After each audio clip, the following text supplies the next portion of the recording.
O apoio e valorização à vida à distância é um tratamento espiritual desenvolvido pelo Centro Espírita Fé, Amor e Caridade de Tramandaí. Este trabalho é realizado há 8 anos sob a coordenação espiritual de Ivone Pereira e demais benfeitores. Este tratamento espiritual visa atender o indivíduo em suas necessidades, bem como assistência espiritual de toda a família, encarnados e desencarnados. O tratamento deve ser realizado por 6 semanas, durante todas as segundas-feiras, no horário das 16 horas até as 16h30. Cada assistido deve permanecer conectado com a equipe espiritual, iniciando pela prece simples de abertura. Logo após, deve iniciar a leitura do Evangelho segundo o Espiritismo, no capítulo e item sugerido anteriormente. Ao término da leitura, deve-se fazer a prece de encerramento, agradecendo a assistência e a companhia dos benfeitores espirituais. Para finalizar o tratamento, é necessário o autoabraço, reconectando-se consigo mesmo. Boa tarde, amigos. Bem-vindos a este trabalho de atendimento espiritual à distância, apoio e valorização da vida, sob a coordenação espiritual de Ivone Amaral Pereira. Vamos nos colocar em sintonia com essa equipe de benfeitores espirituais para nos acompanhar neste momento de fé, amor e caridade através da prece de abertura. Pai nosso que estás em toda parte, santificado seja o teu nome, no louvor de todas as criaturas. Venha a nós o teu reino de amor e sabedoria. Seja feita a tua vontade, acima de nossos desejos, tanto na terra quanto nos círculos espirituais.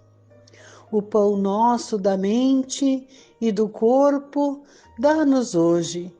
Perdoa as nossas dívidas, ensinando-nos a perdoar nossos devedores com o esquecimento de todo mal. Não permitas que venhamos a cair sob os golpes da tentação de nossa própria inferioridade.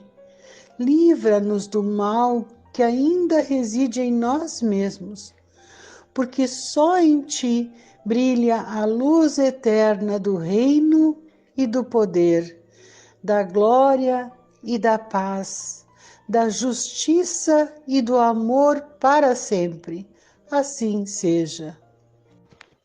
Evangelho segundo o Espiritismo, capítulo 14. Honrai a vosso pai e a vossa mãe. Piedade filial. Quem é minha mãe e quem são meus irmãos? O parentesco corporal e o parentesco espiritual. E instruções dos espíritos. A ingratidão dos filhos e os laços de família. Vós sabeis os mandamentos. Não cometereis adultério, não matareis, não furtareis, não prestareis falsos testemunhos, não fareis mal a ninguém, honrai a vosso pai e a vossa mãe. São Marcos capítulo 10, versículos 19, São Lucas capítulo 18, versículo 20 e São Mateus capítulo 19, versículo 19. Honrai a vosso pai e a vossa mãe, a fim de viverdes longo tempo sobre a terra, que o Senhor vosso Deus vos dará. Decálogo, Êxodo capítulo 20, versículo 12. Piedade filial. O mandamento, honrai a vosso pai e a vossa mãe, é uma consequência da lei geral de caridade e de amor ao próximo, porque não se pode amar o próximo sem amar pai e mãe. Mas a palavra honrai encerra um dever a mais a seu respeito, o da piedade filial. Deus quis mostrar com isso que ao amor é preciso acrescentar o respeito, as atenções, a submissão e a condescendência, o que implica a obrigação de cumprir para com eles, de um modo mais rigoroso ainda, tudo o que a caridade manda para com o próximo. Esse dever se estende naturalmente às pessoas que estão no lugar de pai e de mãe, e que têm tanto mais mérito quanto seu devotamento é menos obrigatório. Deus pune sempre de maneira rigorosa toda violação a esse mandamento. Honrar a seu pai e sua mãe não é somente respeitá-los, é assisti-los na necessidade, proporcionar-lhes o repouso na velhice, cercá-los de solicitude como fizeram por nós em nossa infância. É sobretudo para com os pais sem recursos que se mostra a verdadeira piedade filial. Satisfazem esse mandamento aqueles que creem em fazer um grande esforço, dando-lhes apenas o necessário para não morrerem de fome, quando eles mesmos não se privam de nada, em os relegando aos mais ínfimos aposentos da casa, para não os deixar na rua, enquanto se reservam o que há de melhor, de mais confortável? Felizes ainda, quando não o fazem de má vontade e não mercadejam o tempo que lhes resta de vida, descarregando sobre eles os trabalhos da casa. Cabe, pois, aos pais velhos e fracos serem os servidores de seus filhos jovens e fortes? Sua mãe regateou seu leite quando estavam no berço? Contou suas vigílias quando estavam doentes, seus passos para lhes proporcionar o de que tinham necessidade? Não, não é somente o estritamente necessário que os filhos devem a seus pais pobres, mas também, tanto quanto possam, as pequenas doçuras do supérfluo, as amabilidades, os cuidados delicados, que não são do interesse do que lhes receberam o pagamento de uma dívida sagrada. Só aí está a piedade filial aceita por Deus. Ai, pois, daquele que esquece o que deve aos que o sustentaram em sua fraqueza, que com a vida material lhe deram a vida moral, que frequentemente se impuseram duras privações para assegurar seu bem-estar. Ai do ingrato, porque será punido pela ingratidão e pelo abandono.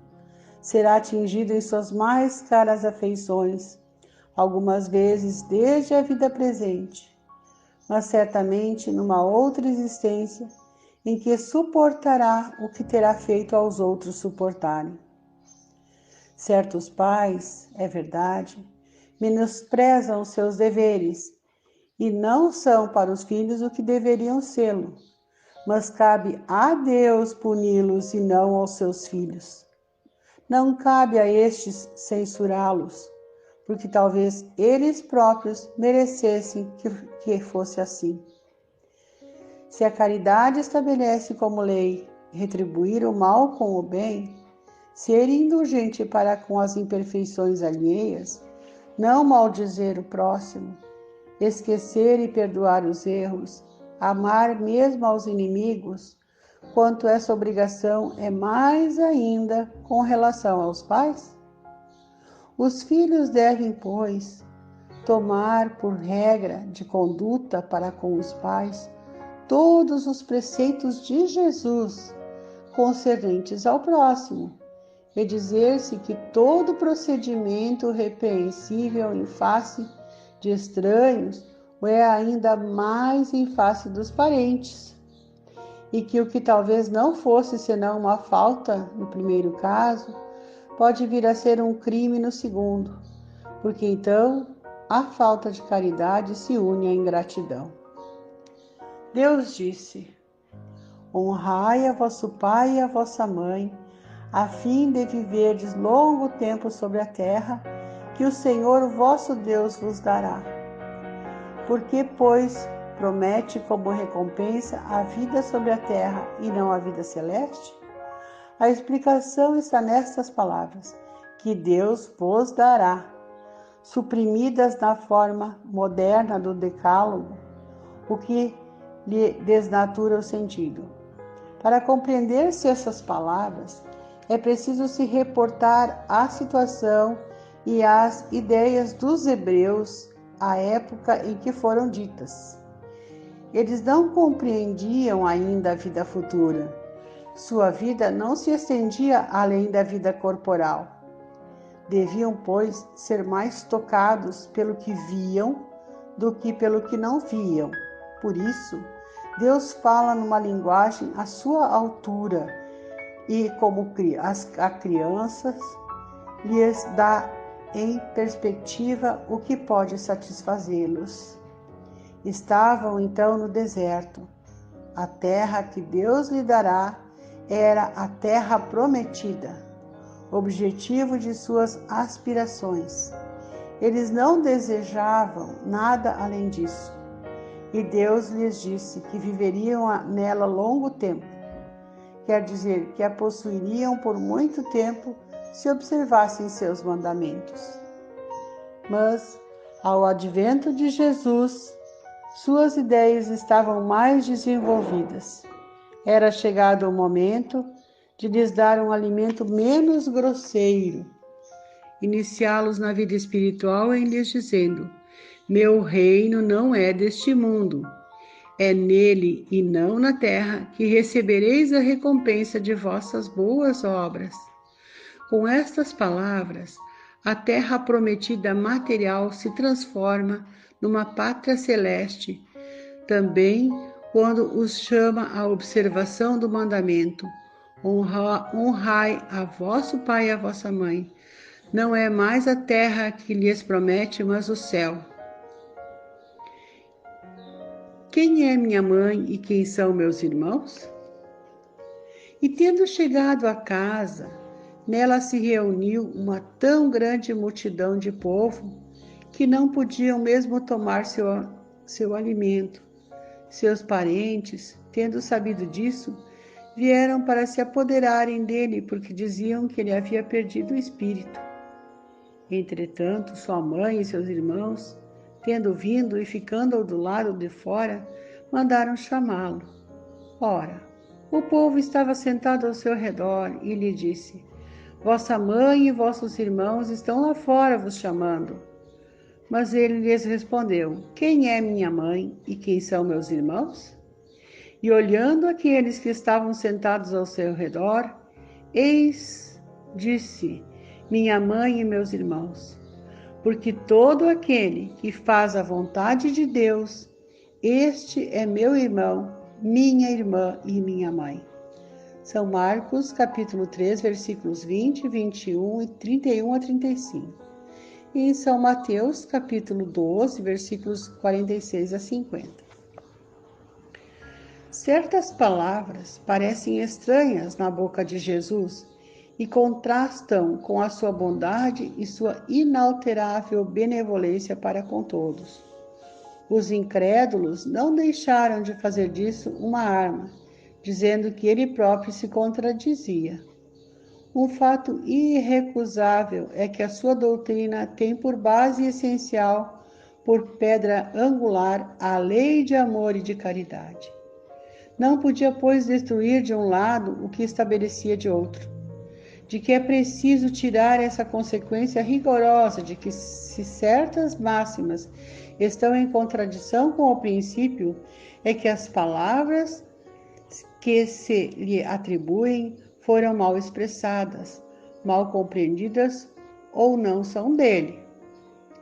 Admira-se, e com razão, ver nessas circunstâncias Jesus mostrar tanta indiferença para com seus parentes e de alguma sorte renegar sua mãe. No que tange a seus irmãos, sabe-se que não tiveram jamais simpatia por ele. Espírito pouco avançados não tinham compreendido a sua missão. Sua conduta, a seus olhos, era bizarra e seus ensinamentos não lhes haviam tocado, uma vez que não houve nenhum discípulo entre eles. Parecia mesmo que partilhavam até um certo ponto das prevenções dos seus inimigos. É certo, de resto, que o acolhiam mais como estranho do que como irmão, quando ele se apresentava na família, e São João disse positivamente que não acreditavam nele. Quanto à sua mãe, ninguém podia contestar sua ternura por seus filhos, mas é preciso convir também que ela não parecia ter feito uma ideia muito justa da sua missão, porque não se viu jamais seguir seus ensinamentos, nem lhes prestar testemunho como o fez João Batista. A solicitude maternal era nela o sentimento dominante. A respeito de Jesus, supor-lhe ter renegado sua mãe seria desconhecer-lhe o caráter. Um tal pensamento não poderia animar aquele que disse: honrai vosso pai e vossa mãe. É preciso, pois, procurar um outro sentido para suas palavras, quase sempre veladas sob a forma alegórica. Jesus não negligenciou nenhuma ocasião de dar um ensinamento. Tomou, pois, a que lhe oferecia a chegada de sua família para estabelecer a diferença que existe entre o parentesco corporal e o parentesco espiritual. O parentesco corporal e o parentesco espiritual. Os laços de sangue não estabelecem necessariamente os laços entre os espíritos. O corpo procede do corpo, mas o espírito não procede do espírito, porque o espírito existia antes da formação do corpo. Não foi o pai quem criou o espírito do filho. Ele não fez senão fornecer-lhe um envoltório corporal, mas deve ajudar o seu desenvolvimento intelectual e moral para fazê-lo progredir. Os espíritos que se encarnam numa mesma família, sobretudo entre parentes próximos, são os mais frequentemente espíritos simpáticos, unidos por relacionamentos anteriores, que se traduzem por sua afeição durante a vida terrestre. Mas podem ocorrer também que esses espíritos sejam completamente estranhos uns aos outros, divididos por antipatias igualmente anteriores, que se traduzem da mesma forma por seu antagonismo na Terra, para lhe servir de prova. Os verdadeiros laços de família não são, pois, os da consanguinidade, mas os da simpatia e da comunhão de pensamentos que unem os espíritos antes, durante e após a sua encarnação. De onde se segue que dois seres nascidos de pais diferentes podem ser mais irmãos pelo espírito do que se o fossem pelo sangue. Pode-se atrair e procurar dar-se bem juntos, enquanto que dois irmãos consanguíneos podem se repelir, como se vê todos os dias. Problema moral que só o Espiritismo podia resolver pela pluralidade das existências. Há, pois, duas espécies de famílias: as famílias pelos laços espirituais e as famílias pelos laços corporais. As primeiras, duráveis, se estabelecem pela depuração e se perpetuam no mundo dos espíritos através de diversas migrações da alma. As segundas, frágeis como a matéria, se extinguem com o tempo e frequentemente se dissolvem moralmente desde a vida atual. Foi isso que Jesus quis fazer compreender em dizendo aos seus discípulos: eis minha mãe e meus irmãos, quer dizer, minha família pelos laços do Espírito, porque quem quer que faça a vontade do meu Pai que está nos céus é meu irmão, minha irmã e minha mãe. A hostilidade de seus irmãos está claramente expressa na narração de São Marcos, uma vez que disse ele: se propunham-se apoderar dele sob o pretexto de que havia perdido o espírito. A notícia da sua chegada, reconhecendo-lhes os sentimentos a seu respeito, era natural que dissesse, falando aos seus discípulos do ponto de vista espiritual: eis meus verdadeiros irmãos.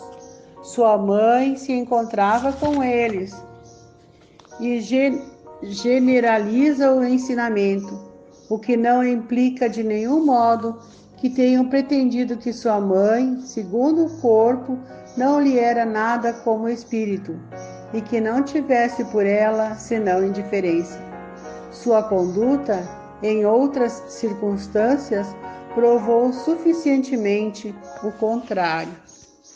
Finalizamos este momento agradecendo o apoio de nossos amigos espirituais que nos acompanharam, seguindo confiantes e perseverantes na valorização de nossa vida e no Evangelho de Jesus, com a prece aos Espíritos protetores do Evangelho segundo o Espiritismo.